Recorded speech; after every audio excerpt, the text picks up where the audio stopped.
從古至今，人類對於種種神秘事物嘅探索從未停過，好似非物質性嘅空間存在、靈界啦、龍族、精靈、法術、高維度生命等等。究竟佢哋係咪存在喺另一個未知嘅空間呢？本節目第四維度會同大家一一探秘。AK 啊，第四維度第一次同大家見面，我哋講啲咩話題啊？第一次節目就係講雙頭古曼童啦。我相信好多聽眾都有聽過泰國佛牌仲有古曼童嘅流傳故事，但係唔知聽眾們有冇聽過喺泰國有一個好多善信去供奉嘅雙頭男嬰古曼童呢？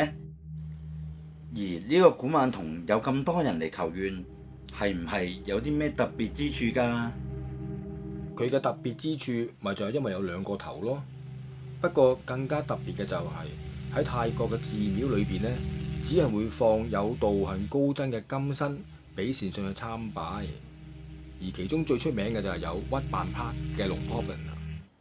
但係呢個雙頭古曼雖然有兩個頭，始終係凡人身軀啊。又點解可以放喺一間寺廟裏邊俾善信參拜呢？原來背後係有一個故事嘅。呢個雙頭古曼本來就係兩兄弟嚟嘅，分別佢哋個名就係爽瑪麗同冼亞麗啦。佢哋喺泰曆嘅2502年出生嘅，即係西曆嘅1959年，至今已經有66年咁耐㗎啦。由於嬰兒係雙頭嘅關係，所以佢就唔能夠順產。醫生需要開腹將嬰兒拿出嘅時候，發現原來係雙頭嬰嚟㗎。之後接生嘅醫生同佢嘅父母都感到非常震驚。而最不幸嘅事就係雙頭嬰出世嘅時候就已經夭折咗啦。雙頭嬰雖然外貌嚇人，但係始終都係自己嘅親生骨肉。所以雙頭嬰嘅父親就將佢兒子嘅屍身就交咗俾一間寺廟裏面嘅高僧啦，而高僧個名就係龍婆鎮巴啦。雙頭嬰嘅父母不久相繼死亡，雙頭嬰被龍婆鎮巴接收咗之後，基於身世可憐，所以就將佢哋放喺寺廟裏面，用一個玻璃容器去安放，經常誦經。希望以佛法減少佢哋對於不能生於世上嘅怨氣，亦同時為佢哋改名為爽瑪麗同冼亞麗。然而奇怪嘅事情就開始發生啦。由於爽瑪麗同埋冼亞麗嘅身體竟然不停咁生長，令到存放佢哋嘅容器咧都變得好擠迫。龍婆鎮巴見到咁嘅情況，唯有換一個大啲嘅容器去存放佢哋啦。殊不知奇事繼續發生，一段時間之後，爽瑪麗同埋冼亞麗嘅身體仍然繼續咁長大。龍婆唯有再換一個更加大嘅容器去存放佢哋。如是者換到第三次容器之後，兩兄弟嘅身體咧終於停止生長啦。本來爽瑪麗同冼亞麗被安放咗喺寺廟裏面嘅一處，並沒有特別公開俾外人嚟參拜嘅。因為有一次善信嚟到寺廟裏面求願，多次聽到嬰兒嘅喊叫聲，聲音近在耳邊，但係又見唔到有嬰兒喺附近喎，心裏有啲不舒服，所以就告訴咗俾龍婆鎮巴啦。喺咁嘅情形之下，龍婆鎮巴就將爽瑪麗同埋冼亞麗佢哋嘅事情咧公開咗俾善信去知道。亦都將兩兄弟存放嘅身體咧放咗喺另外一間房間，正式咁樣俾啲善信咧去供奉啦。大部分嘅善信咧都係因為同情佢兩兄弟嘅遭遇咧，就經常嚟拜祭。亦因為曾經有善信喺拜祭之後，竟然喺夢中咧見到佢兩兄弟，仲俾一啲數字佢哋，令到佢中咗彩票添。咁啊覺得哇，呢一個雙頭古曼好靈驗啊！如是者呢件事情就係咁傳咗開去，令到更加多嘅善信啦嚟到求願或者去捐款俾呢間廟宇啦。亦都因為咁，爽那 Win 同埋冼那 Rai 佢兩兄弟就越嚟越出名啦。咁以上呢，就係關於雙頭古曼童爽那 Win 同埋冼那 Rai 嘅故事啦。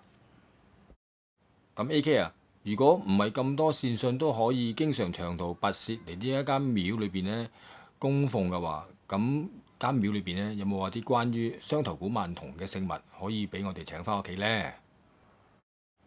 有啊，喺間寺廟裏面都有索瑪利同冼阿麗發上嘅佛牌去俾我哋請走嘅。咁請咗翻屋企之後，有冇話有啲咩禁忌㗎？其實同平時喺寺廟裏面請翻嚟嘅佛牌處理嘅方法一樣，只要你唔帶嘅時候好好掛起佢，亦都唔好擺喺啲污糟嘅地方同羅衣褲嘅附近。但切記啊，千祈唔好帶住嚟行房啦。明白嘅，真係要對所有嘅聖物有所尊重咯。咁親自去間廟裏邊求願，有冇話有啲特別嘅供奉嘅方法啊？因為雙頭鷹係屬於兩個靈體，所以求願同拜祭嘅方法同其他普通嘅古曼童係有所唔一樣嘅。例如紅糖水、玩具、食物等等，都要成雙成對嚟咁樣供奉。同還願嘅方法好簡單，只要你求願嘅時候答應咗佢用咩方法嚟還願，咁照做就得㗎啦。咦？又合啊！我哋講咗咁耐，話時話間廟喺邊啊？間廟叫wat Intara，又或者叫做wat Platu，喺曼谷市偏遠少少嘅地區叫做 Bang Rahmat。咁由 Suvarnabhumi 機場呢，大約係45公里，個半鐘車程就到啦。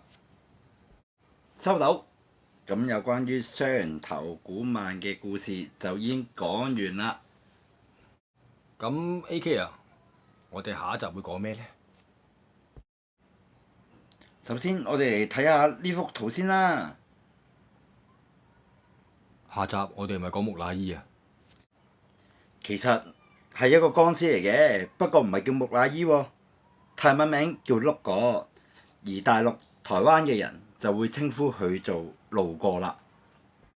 又碌角又路過，咁其實係咩嚟先得㗎？